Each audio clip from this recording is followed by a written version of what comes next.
সরাসরি আমরা কোরআন থেকে কথা শুনবো। আজকে বিশ্বনবী এসেছিলেন, বলছিলেন বুইসতু, আমি প্রেরিত হয়েছি মাকারিমাল আখলাক, মানুষের চরিত্র গঠনের জন্য। আর এই চরিত্র এই জন্যে গঠন করা লাগবে, চরিত্র যাদের নাই, তাদের ঈমান হাইসিয়তে তাদের জীবন পরিচালনার জ্ঞানও তাদের নাই। চরিত্র যাদের নাই, তারা দুশ্চরিত্রের অবলীলায় তারা দুশ্চরিত্র কাজে লিপ্ত হয়ে জীবন, তাদের জীবিকা নির্বাহের মাধ্যমে তাদের জীবনকে ধ্বংস করছে। সেই জন্যে সব নবীরা পৃথিবীতে এসছেন চরিত্র গঠনের জন্য। সেই জন্য আজকে আমাদের আলোচ্য বিষয় হবে জান্নাতি চরিত্র। বলেন তো আজকের আলোচ্য বিষয় কি? জান্নাতি চরিত্র।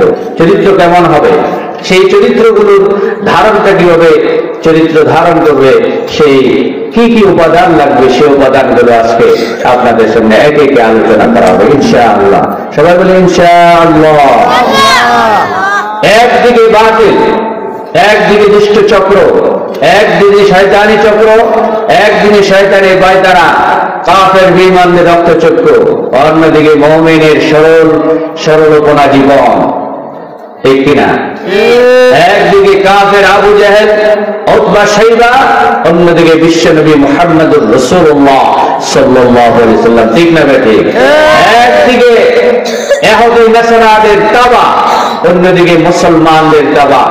একদিকে মুসলমানের চরিত্র, অন্যদিকে বাতিল মানুষের চরিত্র। দুই চরিত্রকে ফারাক করার মাধ্যমে ঈমানদারের পরিচয় ফুটে ওঠে। ঠিক না ঠিক? এই চরিত্র থেকে যতদিন পর্যন্ত ফারাক না করতে পারবে, ততদিন পর্যন্ত সে কিন্তু মুমিন ঈমানদারের চরিত্র কিভাবে প্রকাশ করবে, সেই প্রকাশের জায়গা যদি বন্ধ হয়ে যায়, তাহলে তো সেই গল্প শিক্ষায় যে গল্প এসেছে শরীফ আহমদ থেকে শরীফা তাইতে হবে। ঠিক না ঠিক? সচেতন যদি না হন, আজও যদি আপনারা ভুলেই থাকেন, জিন্দিগি তো এরকমই হবে। কি বলেন? যদি চেতনায়, আমি তো বলি চেতনায়, ইমানি চেতনায় উজ্জীবিত হয়ে, ইমানি চেতনায় উজ্জীবিত হয়ে, দেশ প্রেমে উদ্বুদ্ধ হয়ে যে মুমিন ইসলাম এবং মুসলমান নামধারী লোকরাই এই দেশকে গোটা তাবেদার রাষ্ট্র থেকে বাঁচানোর জন্য শক্তি প্রয়োগের অনন্য ভূমিকা পালন করতে পারে। ঠিক না ঠিক? কিন্তু দেশপ্রেম আর সেই ইমানি চেতনা একসাথে দেখা লাগবে। ইমানি চেতনা নাই, দেশপ্রেম আছে, তাহলে যেমন হবে না। ইমানি চেতনা আছে, দেশপ্রেম নাই, তাহলে তেমন হবে না। গোটা বিশ্ব জুড়ে নবী রাসূলরা এসেছেন, গোটা পৃথিবীতে এসে যে কথাটি বলেছেন, আমি শিক্ষক হিসেবে এসেছি, গোটা মানব জাতিকে চরিত্রবান বানাতে চাই, দুশ্চরিত্রবান থেকে মানুষকে বাঁচাতে চায়। বিশ্ব নবীজি বলছেন দুশ্চরিত্রবানরা জান্নাতে যাবে না। বুঝাই যায় কথার ধরন, দুশ্চরিত্রবানরা জান্নাতে যাবে না, এর মানে চরিত্রবানরা জান্নাতে যাবে। ঠিক না? কথা বলবেন না কেন? ঠিক না? চরিত্রবান হতে চান? কে কে চান একটু হাত উঁচু করে দেখান। আল্লাহ তাআলা কবুল করুন। আমি যে আয়াতটি কারিমা তেলাওয়াত করেছি, সেটার অর্থটা বলে চরিত্র গঠনের উপাদান আপনাদের সামনে তুলে ধরব। মুহাম্মাদুর রাসূলুল্লাহ, মুহাম্মদ সাল্লাল্লাহু আলাইহি ওয়াসাল্লাম আল্লাহর রাসূল। ওয়াল্লাযীনা মাআহু আশিদ্দা, যারা তার সাথে আছে এরা কাফেরদের ব্যাপারে আপোষে। কাফেরদের ব্যাপারে কি কথা বলেন? মুমিন সবসময় কাফেরদের ব্যাপারে কি হয়? আপোষহীন হয়। কাফেররা যা বলবে তাই কি শুনবে? কাফেররা যা রক্তচক্ষু দেখাবে, তুমি ঈমান বিক্রি করে দিবে? কাফেররা রক্তচক্ষু দেখাবে, বিভিন্ন লোভ লালসা দিবে, তুমি কি ঈমান বিক্রি করে লোভ গ্রহণ করবে? কাফেররা বিভিন্ন লোভ লালসা দিয়ে জাহান্নামের দিকে দৌড়াতে থাকবে, তুমি কি সেইভাবে সেইগুলো বিক্রি দিয়ে জান্নাত বিক্রি করে তুমি জাহান্নাম কামাই করবে? অবশ্যই না। আল্লাহ তাআলা বলতেন বাল তুসিরুনাল হায়াতাদ দুনিয়া, যারা দুনিয়াকে অগ্রাধিকার দেয়, আল্লাহ তাআলা ওই দুনিয়াকে অগ্রাধিকার, আখিরাতের উপরে যারা অগ্রাধিকার দেয়, এরা সারাক্ষণ গোটা দুনিয়াতেও তারা কি হবে? বঞ্চিত হবে, আখিরাতেও বঞ্চিত হবে। তাহলে আমরা মুমিন আখিরাতকে প্রাধান্য দেব, দুনিয়াকে পিছনে ফেলে দেব। ঠিক না ঠিক? আর বিশ্বনবী মুহাম্মদ রাসূলুল্লাহ সাল্লাল্লাহু আলাইহি ওয়াসাল্লাম এইভাবে এসেছেন গোটা দুনিয়াতে এই কথাগুলো বলার জন্য। রুহামা বাইনাহুম, মুমিনরা পরস্পরে হবে সহৃদয়বান, কোমল হৃদয়ের অধিকারী। এরা চিহ্ন কি হবে? রুকআন, এরা সবসময় রুকু অবস্থায় থাকবে, সুজদান সিজদা অবস্থায় থাকবে। সুবহানাল্লাহ। এরা আল্লাহর কল্যাণ পাওয়ার জন্য, আল্লাহর সান্নিধ্য লাভ করার জন্য, আল্লাহকে কাছে পাওয়ার জন্য, আল্লাহর নিকটে আসার জন্য তারা সবসময় রুকু সিজদায় অবতীর্ণ থাকবে। এরা সীমাহুম, তাদের চিহ্ন কি? দেখতে পাবে, এদেরকে আলাদা করে চেনা যাবে। ফি বুজুহিহিম মিন আসারিস সুজুদ, এদের চেহারায় সিজদার চিহ্ন পড়ে যাবে। আলহামদুলিল্লাহ বলেন। এখানে সিজদার চিহ্ন বলতে ওই যে শক্ত জায়গার নামাজ পড়তে পড়তে করফালা দিছে এমনটা চিহ্ন নয়। যারা রুকু দেয়, সিজদা দেয় শুধুমাত্র আল্লাহকে খুশি করার জন্য, তাদের চেহারায় এক প্রকার নূর ভাস্বর হতে থাকে, নূর আলোকিত হতে থাকে। এই নূরের কথা এখানে বলা হয়েছে। এদের ব্যাপারে আল্লাহ তাআলা এই আয়াতের শেষাংশে সুসংবাদ আছে, আমরা সর্বশেষ বলবো। আমরা আসি চরিত্র গঠন। এই এটার আরবি শব্দ হলো আখলাক। চরিত্রের আরবি শব্দ কি? বলেন, সবাই বলতে হবে। চরিত্রের আরবি শব্দ কি? আখলাক। আখলাক দুই ধরনের। কয় ধরনের? একটা হচ্ছে আখলাকে হামিদা, আরেকটা হচ্ছে আখলাকে জামিমা। একটা হচ্ছে সৎ চরিত্র, আরেকটা হচ্ছে দুশ্চরিত্র। বলেন কয় চরিত্র কয় ধরনের? দুই ধরনের। একটা হচ্ছে সৎ চরিত্র, আরেকটা হচ্ছে দুশ্চরিত্র। এই চরিত্রবান গঠনের জন্য 4টা উপাদান জরুরি। কয়টা উপাদান? 4টা উপাদান। এই 4টা উপাদান মুখস্থ করে দিতে হবে, মনে থাকবে তো? আমার আলোচনা শেষে 4টা উপাদান শেষ করবো। এই না, এটা তো কথা। 4টা উপাদান চলবে। 1 নম্বর হলো আল্লাহর সাথে সুসম্পর্ক। আলহামদুলিল্লাহ। আল্লাহর সাথে সুসম্পর্ক। আল্লাহর সাথে যারা সুসম্পর্ক স্থাপন করতে চায়, এখানে যারা আশেপাশে ঘোরাফেরা করতেছে, এরা যদি আলোচনাটা শুনতো তাহলে কিন্তু এটাকে কিছু নিতে পারত। আমি তাই বলি, দীর্ঘ সফরে ছিলাম, সেখানেও বলে এসছি, বলছি যে আমি আওয়াজ করি না, আমি ওয়াজ করি না, আমি আওয়াজ করতে চাই না, আমি কথা দিতে চাই, যেটা কথা নিয়ে যেতে চাই। বাড়িতে যান, ওয়াজ মাহফিল শেষে বলা হলো যে অমুকে কি করলো, অমুকে কি করলো, কিচ্ছু বলতে পারলেন না, এটার নাম কি ওয়াজ শোনা? তাহলে জীবন পরিবর্তন হবে, লাইফস্টাইল জীবন পরিবর্তন হবে। ও ভাই, লাইফস্টাইল তো পরিবর্তন করা লাগবে। এই সিদ্ধান্ত নিয়ে এখানে বসা লাগবে। জীবনের কোনো পরিবর্তন নাই। চুরি চাললেন না, ঘুষ চাললেন না, দুর্নীতি চাললেন না, মানুষের হক মারা চাললেন না, ভাইয়ের হক মারা চাললেন না, অন্য মুসলমানের হক মারা চাললেন না। আপনি ওয়াজ করলেন, ওয়াজে আসলেন, ওয়াজে বসলেন, সব কিছু করলেন, টাকা দিলেন, পয়সা দিলেন, কোনো লাভ হবে না। তাহলে লাভটা হবে কখন? যখন আপনি নিয়ত করবেন যে আমি আজকে থেকে এইখান থেকে যে কথাগুলো শুনবো সবগুলো কথা আমলের নিয়ত করবো। ইনশাআল্লাহ। রাজি আছেন? ইনশাআল্লাহ। আল্লাহ পাকের একটা আয়াত করেই আমি আমার মূল আলোচনায় যেতে চাই। আল্লাহ পাক বলছেন, মুমিনরা যতক্ষণ পর্যন্ত এই ঘোষণা না দিবে ততক্ষণ পর্যন্ত প্রকৃত মুমিন হতে পারবে না। আল্লাহ পাক বলছেন সূরা আনাম, قل إن صلاتي ونسكي ومحياي ومماتي لله رب العالمين। قل, হ্যাঁ নবী আপনি বলে দিন, ইন্না সালাতি, নিশ্চয় আমার সালাত, ওয়া নুসুকি, আমার কুরবানি, এই দুইটা শব্দের মধ্যে আল্লাহ পাক সব কথা নিয়ে এসেছেন।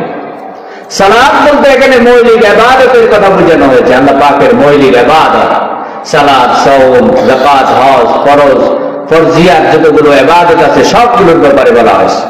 ওয়া নুসুকি, কুরবানি বলতে মানুষের জানি এবং মালি কুরবানির মাধ্যমে মানুষ যখন ইমানদার পরিচয় দিতে যায় তখন সেই যে কুরবানি করে, আর প্রকৃত কুরবানির কথা এখানে বলা হয়েছে।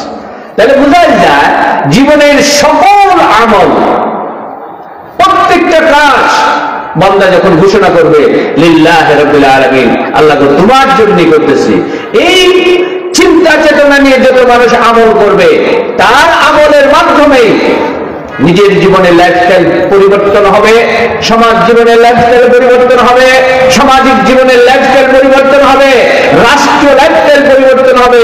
যতদিন না পর্যন্ত এইরকম আমলি জিন্দেগি তৈরি না হবে, ততদিন পর্যন্ত এখানে লাইফস্টাইল পরিবর্তনের জন্য, চরিত্র গঠনের জন্য যত চিৎকার করা হোক কোনো কাজে আসবে না। এই জন্য আল্লাহ পাকের এই ঘোষণায় আমরা দীপ্ত শপথে ঘোষণা করতে চাই, আয় আল্লাহ আরশের মালিক, তুমি সাক্ষী থাকো, আমি কথা বলছি, যতগুলো কথা বলছি আর যারা শুনছেন সবাই এই নিয়তে বসছি যে আল্লাহ যতক্ষণ পর্যন্ত কোরআন ও হাদিস থেকে সহি সহি কথা হয়, সঠিক সঠিক কথা হয়, এই কথাগুলো আমল করব, এই নিয়তে বসলাম। আল্লাহ তুমি কবুল করো, সকলে বলো আমিন। প্রিয় ভাইরা, আল্লাহর সাথে সম্পর্কে প্রথম যে কথা আল্লাহ তাআলা বলছেন, فمن كان يرجو لقاء ربه فليعمل عملا صالحا ولا يشرك بعبادة ربه أحدا। الله أكبر، الله لله تكبير। এই ছোট ছোট বাচ্চারা বলছে, এরা মুরব্বিরা বলছে নাকি? আবার বলবো, সবাই বলবেন, আল্লাহর ধ্বনি নিতে কি শরম করে? লজ্জা লাগে? আর কিসের লজ্জা করেন আপনি? লজ্জা করেন কেন? আপনার কণ্ঠ দান করেছেন কে? আপনাকে চালিত শক্তি দিছে কে? আপনাকে উঠা বসার শক্তি দান করেছে কে? কথা বলার শক্তি দান করেছে কে? যদি আল্লাহ বলে থাকে, আল্লাহর জন্য চিৎকার করে বলেন লিল্লাহি তাকবীর। এটা হচ্ছে ইমানি জজবা। ইমানি জজবাই থাকবে না, প্রয়োজনে ইমান চলে উঠবে না, ইসলামের বিরুদ্ধে কুঠারাঘাত করে যাবে, ইমানের বিরুদ্ধে কুঠারাঘাত করে যাবে, কোরআনের বিরুদ্ধে কথা বলে যাবে, বিশ্বনবী মুহাম্মদুর রাসূলুল্লাহ সাল্লাল্লাহু আলাইহি ওয়াসাল্লামের বিরুদ্ধে কথা বলবে, আর ইমানদাররা ঘুমে থাকবে। এটা কি হতে পারে? শিক্ষায় আজ পচা ধরেছে, সমাজে পচা ধরেছে, রাষ্ট্রে পচা ধরেছে, পরিবারে পচা ধরেছে, নিজের বডিতে পচা ধরেছে। এই পচা কি করা লাগবে? অপারেশন করা লাগবে না? অপারেশন করতে গেলে তো সেখানে একটু কষ্ট হবেই। প্রিয় ভাইরা, আল্লাহর সাথে সম্পর্কের বন্ধনে আল্লাহ বলছেন, যে বা যারা আল্লাহর সান্নিধ্য লাভ করতে চায়, এক নম্বর শর্ত দেখেন, আল্লাহর সাথে সুসম্পর্কের মাধ্যম। এক নম্বর, যে লিকা রাব্বিহি, তার রবের সাক্ষাৎ লাভ করতে চায়, সান্নিধ্য লাভ করতে চায়, নিকটে যেতে চায়, তার কাছে পৌঁছাতে চায়, ফালইয়ামাল আমালান সালিহা, সে যেন নেক আমল করে। চিৎকার দিয়ে বলেন, সে কি কাজ করবে? নেক আমল করবে। নেক আমল, নেক আমল কি? চুরি করা না, কথা বলেন, ডাকাতি করা, অন্যের হক মারা, অন্যের অধিকার নষ্ট করা, এটা ব্যক্তিগত হোক, পারিবারিক হোক, সামাজিক হোক, রাষ্ট্রীয় হোক, যে কোনো ভাবে যে কোনো মানুষের অধিকারকে যদি আপনি হরণ করেন, তাহলে এটা নেক আমলের ভিতরে পড়ে না। পড়ে কি? আপনি যতই মুসলমান দাবি করেন, আপনার মুসলমানিত্বের এক পয়সার দাম নাই, ঠিক না?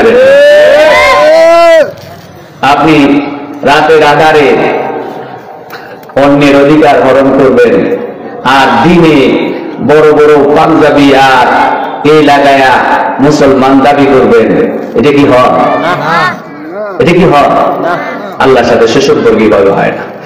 আল্লাহ রাব্বুল আলামিন বললেন, সুসম্পর্ক যদি করতে চাও, এক নম্বরে নেক আমল করো, দুই নম্বরে হলো ওয়ালা ইউশরিক বিইবাদাতি রাব্বিহি আহাদা, আমি আল্লাহর সাথে কাউকে তুমি শরীক করো না। আমার বাঞ্ছিত সংশোধনের সিফাতে হোক, জাতি হোক, কোনো কিছুতে আর কাউকে শরীক করো না। বিশ্ব নবীজির কাছে আল্লাহ নবীজি এক সাহাবী গেলেন, গিয়া বললেন, আউসানি, আমাকে ওসিয়ত করুন ইয়া রাসূলুল্লাহি সাল্লাল্লাহু আলাইহি সাল্লাম। আল্লাহ নবীজি বললেন, ও আমার সাহাবী, শোনো, তুমি লা তুশরিক বিল্লাহ, আল্লাহর সাথে কাউকে তুমি শরীক করো না। ওয়া ইন কুতিলতা ওয়া হুররিতা, চিৎকার দেবেন আল্লাহু আকবার। আল্লাহর সাথে কাউকে শরীক করো না। যদিও তোমাকে হাতল কতল করা হয়, যদিও তোমাকে পুরে সরকার করে দেওয়া হয়, এরপরেও তুমি আল্লাহর সাথে শরীক করবে না। আল্লাহর সাথে সুসম্পর্কের প্রথম মাধ্যম হলো মৌলিক ইবাদত বন্দেগী গুলো। এর মধ্যেই আসে সালাত, নামাজ, নামাজ, নামাজ। বিশ্বনবী মুহাম্মদ রাসূলুল্লাহ সাল্লাল্লাহু আলাইহি ওয়াসাল্লাম নামাজ কায়েমের মাধ্যমে গোটা জিন্দেগীর জন্য বিশ্বনবীজি যখন গোটা পৃথিবীতে ইসলামের পতাকাকে গদগদ করে ওড়ানোর জন্য প্রচেষ্টা চালালেন, বদর উহুদ যুদ্ধে অংশগ্রহণ করলেন, তায়েফের ময়দানে মার খেলেন। এইভাবেই যখন এগোতে থাকলেন, এগোতে এগোতে এক পর্যায়ে বিশ্বনবী মুহাম্মদ রাসূলুল্লাহ সাল্লাল্লাহু আলাইহি ওয়াসাল্লামের উপরে নামাজ ফরজ হয়ে গেল। নামাজ ফরজ হয়ে যাওয়ার পরে বিশ্বনবী ঘোষণা করলেন, আল ফারকু বাইনাল মুমিনি ওয়াল কাফির আস-সালাহ। নামাজ হচ্ছে কাফের আর বেঈমানের মধ্যে পার্থক্যকারী। অতএব নামাজ যদি নামাজ হয়, এমন নামাজ যদি নামাজ হয় মানুষকে দেখানোর জন্য, নামাজ যদি হয় লৌকিকতার জন্য, নামাজ যদি হয় মানুষকে খুশি করার জন্য, তাহলে এই নামাজ দিয়ে 94 গ্রাম দেবে না, ঠিক না বেঠি? সালাত হবে আল্লাহকে খুশি করার জন্য। এটি মৌলিক ইবাদত। এই ইবাদত করলে, ইবাদত আরবি শব্দ, এর অর্থ হলো গোলামি করা, পূজা করা, উপাসনা করা। আমরা আল্লাহকে রাব্বুল আলামিনকে জিজ্ঞাসা করলাম, বান্দা জিজ্ঞাসা করলো, আল্লাহ গো, যদি আমি ইবাদত করি, বন্দেগী করি, গোলামি করি, তোমারই পূজা করি, তোমারই অর্চনা করি, তোমারই প্রশংসা করি, তুমি তোমার স্তুতি গাই, তাহলে কি লাভ হবে, আমার কি ফায়দা হবে? আল্লাহ রাব্বুল আলামিন বললেন, ফালিয়াবুদু, উপাসনা করো, গোলামি করো, রব্ব হাযাল বাইত, ওই গোলামি করো ওই ঘরে, ওই কাবা শরীফের মালিকের ঘরে, অর্থাৎ আল্লাহর গোলামি করো। আল্লাহর যদি গোলামি করো, জিজ্ঞাসা করা হলো লাভ কি? আল্লাহ বললেন লাভ হলো দুইটা। চিৎকার দিলেন কয়টা? দুইটা লাভ হবে। এক নম্বর লাভ, আল্লাযী আত'আমাহুম মিন জু', তোমার পেটের ক্ষুধার সময় আমি পেটের ক্ষুধা নিবারণ করে দেব। যেই ক্ষুধা নিবারণের জন্য তুমি ছিটারি করো, বাটপারি করো, চুরি করো, দায়ী করো, রাতের আধারে মানুষের হক নষ্ট করো, ভাইয়ের হক নষ্ট করো, বোনের হক নষ্ট করো, যেভাবে করে চুরি দাঁড়ি করে, ঘুষ খায়া, দুর্নীতি করে, আর সুদ খায়া টাকা পয়সার মালিক হতে যাও, যে জন্য পেটে ভরে খাবে এই আশা। কিন্তু আল্লাহ রাব্বুল আলামিন বলল যে তুমি যদি খালেস নিয়তে একেবারে আল্লাহর একনিষ্ঠ বান্দা হওয়ার জন্য তুমি যদি তোমার সিজদা না কার কপালকে আমি আল্লাহর জন্য লাগায় দাও, তাহলে তোমার ওই পেট ভরার দায়িত্ব আমি স্বয়ং আল্লাহ স্কন্ধে নিয়ে নিলাম। সুবহানাল্লাহ বলতেন না? দুই নম্বর, আল্লাযী আত'আমাহুম মিন জু' ওয়া আমানাহুম মিন খাউফ। তুমি যেই পথে চলতেছো, এই পথ ইসলামের পথ, এই পথ ঈমানের পথ, এই পথ বন্ধুর পথ, এই পথ উঁচু পথ, এই পথ সোজা নয়, ফুল বিছানো নয়। এই পথে হেঁটেছেন বিশ্বনবীরা, এই পথে হেঁটেছেন নবী আলাইহিস সালামরা, এই পথে হেঁটেছেন বিশ্বনবী মুহাম্মদুর রাসূলুল্লাহ সাল্লাল্লাহু আলাইহি সাল্লাম, এই পথে হেঁটেছেন আবু বকর, এই পথে হেঁটেছেন ওমর, এই পথে হেঁটেছেন আবু বকর, ওসমান, আলী রিদওয়ানুল্লাহি তাআলা আলাইহিম আজমাইন। আইম্মাত আরবাআ, 60 ইমাম সহ অসংখ্য মুজাহিদিনরা চলেছেন এই রাস্তায়। এই রাস্তা সহজ পথ নয়। এই রাস্তায় চলতে গেলে তুমি যদি কপাল আর নাকি আল্লাহর জন্য করে দাও, তাহলে দ্বিতীয় উপকার দিয়ে দিয়া আমি চলো, এই পথে চলা তোমার জন্য সহজ করে দেব। মৌলিক ইবাদত এক নম্বর, আল্লাহর সাথে সুসম্পর্ক করার জন্য এক নম্বর হচ্ছে মৌলিক ইবাদত, আর বাকি তিনটা সব থেকে এই থেকে ফলাফল করবে। এই জন্য বলছি চরিত্র গঠনের উপাদান হলো 4টা। এক, আল্লাহর সাথে সুসম্পর্ক। আল্লাহর সাথে সুসম্পর্কের দ্বিতীয় মাধ্যম হচ্ছে সওম, সালাত, সওম, যাকাত, হজ। এগুলো হলো মৌলিক ইবাদত। এইগুলোর জন্য এইগুলো প্রত্যেকটা যদি আলোচনা করতে যায় তাহলে তো আমার সব 4টা পয়েন্ট আলোচনা হবে না। এই জন্য আমি টাচ দিয়ে চলে যাচ্ছি। আল্লাহ তাআলা সূরা আনকাবুতে বলছেন, উতলু মা উহিয়া ইলাইকা মিনাল কিতাব আকিমিস সালাহ ইন্নাস সালাতা তানহা আনিল ফাহশাই ওয়াল মুনকার ওয়া লাযিকরুল্লাহি আকবার। আল্লাহ পাক বললেন, উতলু মা উহিয়া ইলাইকা মিনাল কিতাব, তেলাওয়াত করো, পাঠ করো অনুধাবন করো, বুঝো, কিতাব থেকে বুঝো, কোরআন থেকে বুঝো। এই কোরআন থেকে বোঝা, এই কোরআন মানুষের জন্য এসেছিল হেদায়েতের জন্য, এই কোরআন মুত্তাকিদের জন্য এসেছে, এই কোরআন হুদাল লিন্নাস মানুষের হিদায়াতের জন্য এসেছিল, এই কোরআন মানুষের ভাগ্য পরিবর্তন করে দেওয়ার জন্য এসেছিল, ভাগ্যকে সুপ্রসন্ন করে দেওয়ার জন্য এসেছিল। এই কোরআন কোন মানুষকে হতাশাগ্রস্ত করার জন্য আসে নাই। আল্লাহ তাআলা বললেন এই কোরআন কেন আসছে রে? আলিফ লাম রা কিতাবুন আনসালনাহু ইলাইকা লিতুখরিজান নাসা মিনাজ যুলুমাতি ইলান নূর। এই কিতাব এসেছে এই জন্য গোটা দুনিয়ার মানুষ পাগল পাড়া হয়ে জাহান্নামের আগুনের দিকে দৌড়াচ্ছে, ওই জাহান্নামের আগুন থেকে টেনে টেনে এসে তাকে জান্নাতের মালিক বানায় দেওয়ার জন্য। চিৎকার করুন আল্লাহু আকবার। প্রিয় ভাইরা, দ্বিতীয়টা হচ্ছে কোরআন ও হাদিস, ইসলামী সাহিত্য পাঠ। একটা মানুষ যখন কোরআন পড়ে, মান কারা কোরআনান হারফান মিন কিতাবিল্লাহ, আল্লাহর কিতাব থেকে একটা হরফ যখন কেউ তেলাওয়াত করে, তার আমলনামায় ফেলাহু হাসানাতু, একটা কল্যাণ লেখা হয়, আর একটা কল্যাণ 10 কল্যাণে পরিণত করে দেন কে? বলেন কে? এই কোরআন শরীফ এসেছিল গোটা পৃথিবীর মানুষের ভাগ্যের পরিবর্তন করার জন্য। আগেকার মানুষেরা এই কোরআনকে ধারণ করেছিল বলে তারা সম্মান পেয়েছিল, ইজ্জত পেয়েছিল। আর আজকে এই কোরআনকে ছেড়ে দিয়েছে বলেই গোটা জাতি আজ বিপদগ্রস্ত, গোটা বিশ্ব আজ বিপদগ্রস্ত। ঠিক না বেটে? বাংলাদেশ বিপদগ্রস্ত, ব্যক্তিগত বিপদগ্রস্ত, পরিবার বিপদগ্রস্ত, সমাজ বিপদগ্রস্ত, রাষ্ট্র বিপদগ্রস্ত। এই কোরআনকে যদি পড়ে নেয়, আবার যদি কোরআনের শিক্ষা গ্রহণ করে, গোটা ব্যক্তি থেকে নিয়ে রাষ্ট্র পরিবার পর্যন্ত সুন্দর হবে ভাগ্য। ঠিক না বেটে? এই কোরআন দিয়ে মাইট ইসরায়েল জুরজার মুল্লুক ছিল, জুরজার মুল্লুক ছিল তার। বিশ্বনবী মুহাম্মদ রাসূলুল্লাহ আসলেন, এক পরশ পাথর নিয়ে আসলেন। এই পরশ পাথরটির নাম হচ্ছে কোরআন শরীফ। চিৎকার করুন আল্লাহু আকবার। এই কোরআন শরীফের মাধ্যমে বিশ্বনবীজি বললেন, তারাকতু ফীকুম আমরাইন লান তাদিল্লু মা তামাসসাকতুম বিহিমা কিতাবাল্লাহ ওয়া সুন্নাত রাসূলি। বিশ্বনবীজি বললেন, তারাকতু ফীকুম আমরাইন, তোমাদের মাঝে আমি দুটি জিনিস ছেড়ে গেলাম।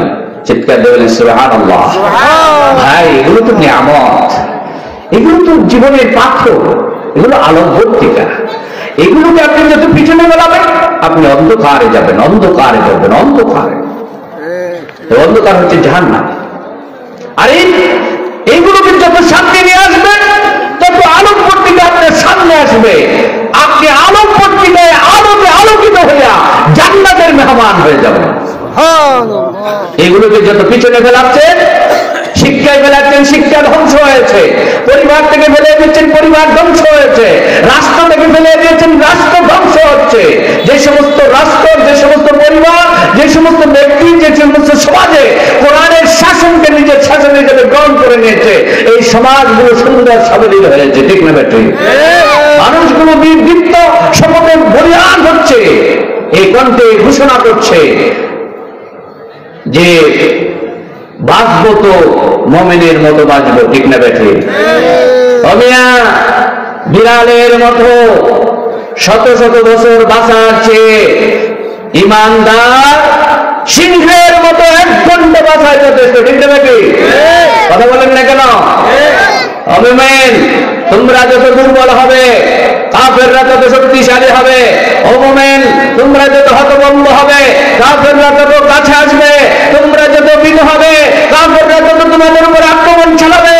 তোমরা যত শক্তিশালী হবে, তোমরা যত আল্লাহর উপরে ভরসাশীল হবে, তত আল্লাহর সাহায্য তোমার কাছে আসবে। আল্লাহর সাহায্য দরকার নাই? মুমিন প্রতিটি মুহূর্তে আল্লাহর সাহায্য ছাড়া চলতে পারবে না। প্রতিটি মুহূর্তে আল্লাহর সাহায্যের প্রয়োজন। এই জন্য মুমিনের ব্যাপারে আল্লাহ তাআলা বলছেন, ইন্নামাল মুমিনুনা আল্লাযীনা ইযা যুকিরাল্লাহ ওয়াজিলাত কুলুবুহুম ওয়া ইযা তুলিয়াত আলাইহিম আয়াতুহু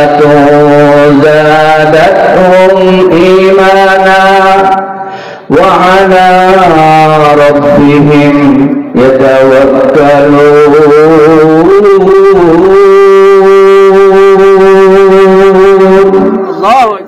الله أكبر نعم الله أكبر আহা কলিজাটা ঠান্ডা হয়ে যায় আল্লাহু আকবার বললে আল্লাহর আরশ খুশি হয়ে যায় বান্দার প্রতিটি কদম কদম কদম করে আল্লাহ বলেন আমি 70 কদম 70 মর্যাদা 70টা মর্যাদা তার বাড়ায় দেব সব সময় আল্লাহু আকবার বলবেন আস্তাগফিরুল্লাহ বলবেন সুবহানাল্লাহ বলবেন কিন্তু বাতিল যখন প্রমাণ থাকবে মুসলমানদের সংস্কৃতি এটা তাহাদিম তাবদ্দু এই ছিল তাহাদিম তাবদ্দু 2 নম্বরে আছে আমরা সম্পূরক হিসেবে কোরআন ও হাদিস তারাক্তু ফীকুম আমরাইন তোমাদের মাঝে দুটো জিনিস রেখে গেলাম এই খেয়াল করে শুনেন একটা হচ্ছে কোরআন আর হচ্ছে নবীর সুন্নাহ বিশ্ব নবী মুহাম্মদ রাসূলুল্লাহ সাল্লাল্লাহু আলাইহি ওয়াসাল্লামের আদর্শ জীবন আদর্শ গোটা জিন্দেগি সুন্নাহ গোটা জিন্দেগি সুন্নাহ রাসূলের কোন একটা জীবনের অংশ সুন্নাহ নয় গোটা জীবনটাই সুন্নাহ গোটা জীবনের আদর্শ গ্রহণ করাটাই হচ্ছে একজন মুমিনের কাম্য চাহিদা ঠিক না বেঠিক বিশ্বনবী মিষ্টি খেতেন সুন্নাহ বিশ্বনবী গাল খেয়েছেন মার খেয়েছেন এটা তো সুন্নাহ কি কথা বলেন না কেন বিশ্বনবী খাবারের পরে কাইলুলা করতেন শুয়ে যেতেন একটু সময় বিশ্রাম করতেন সুন্নাহ টুপি পড়তেন সুন্নাহ লম্বা জামা পড়তেন সুন্নাহ বিশ্বনবী তায়েফের ময়দানে মার খেয়েছেন এটাও তো সুন্নাহ শিহাবে আবি তালেব 3 বছর জেল খেটেছেন এটাও তো সুন্নাহ কথা বুঝেন নাই এই জন্য আল্লাহর সাথে সুসম্পর্কের দ্বিতীয় মাধ্যম হচ্ছে কোরআন এবং হাদিস ইসলামী সাহিত্য অধ্যয়ন প্রিয় ভাইরা আজ তো আমরা পড়াশোনা ছেড়ে দিয়েছি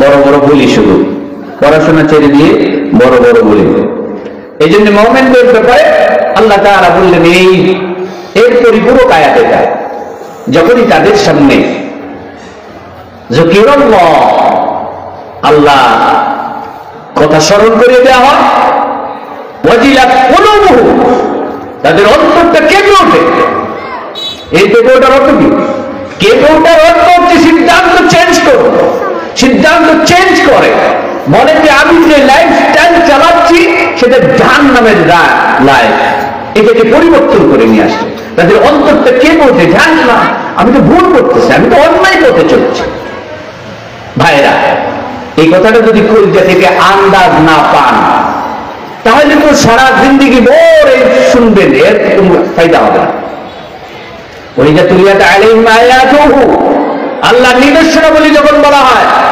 দেখুন তো একটু খেয়াল করে দেখুন পাহাড় পর্বতগুলো বানিয়েছেন কে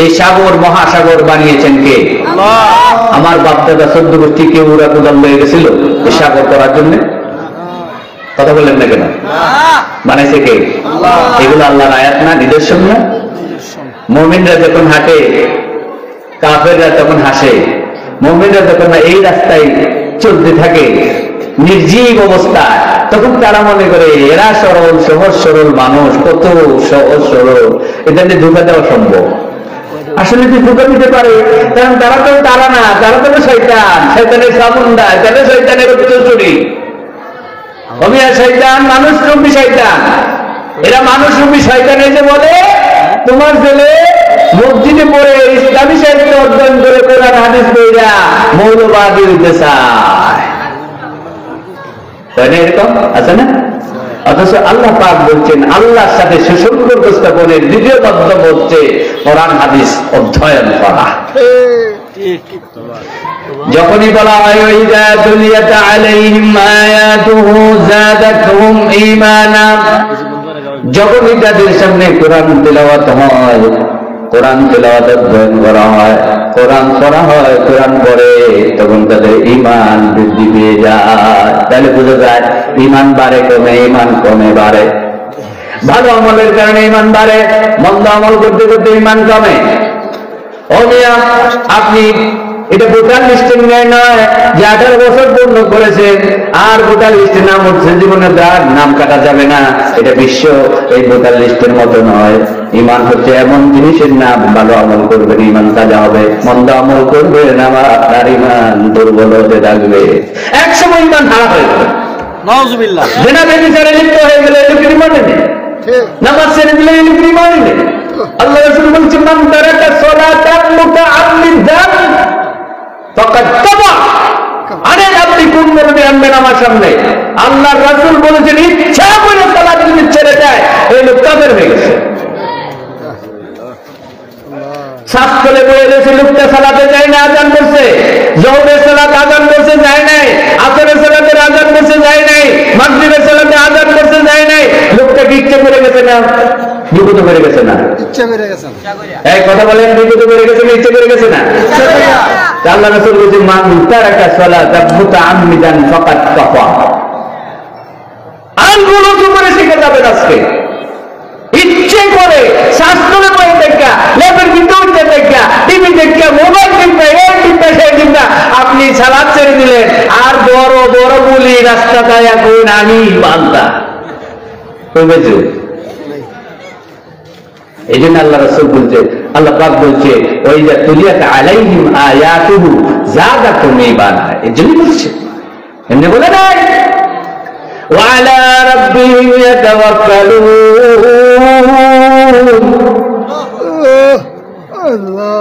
এই মুমিনগুলো যখন আল্লাহর জিকির কলিজাটা কেঁপে ওঠে আর যখন ঈমান বাড়ে আর অন্যরা আল্লাহর উপর ভরসা বাড়াইতে থাকে। সুবহানাল্লাহ।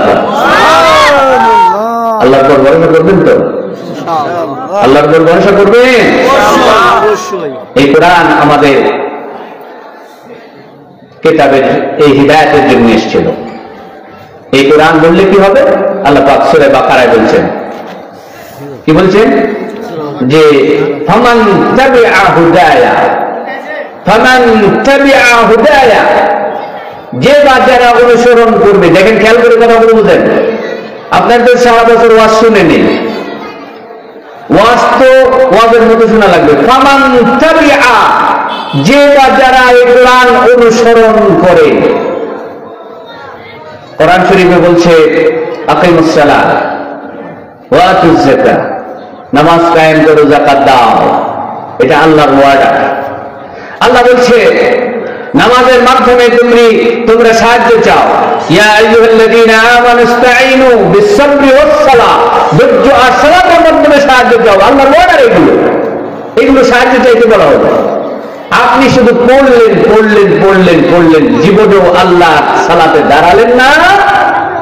আল্লাহ বললেন কাউকে কম দিও না।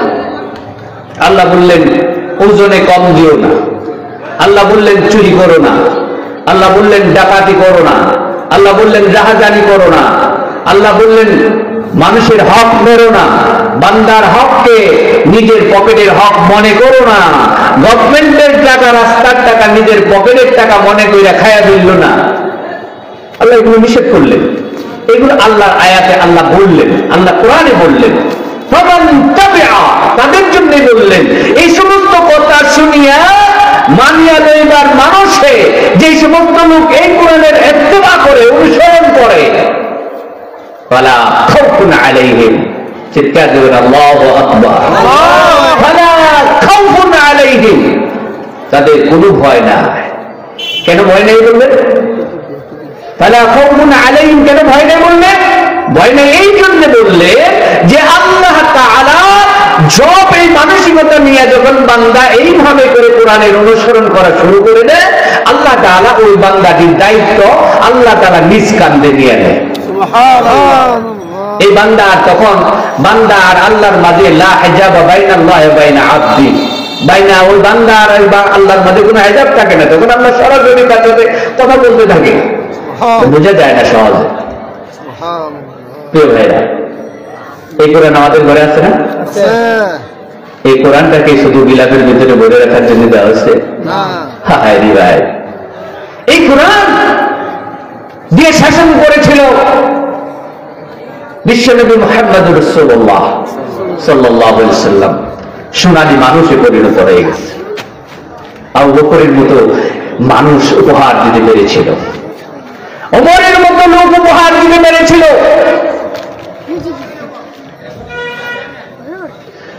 এই জন্য আল্লাহ রাব্বুল আলামিন বললেন,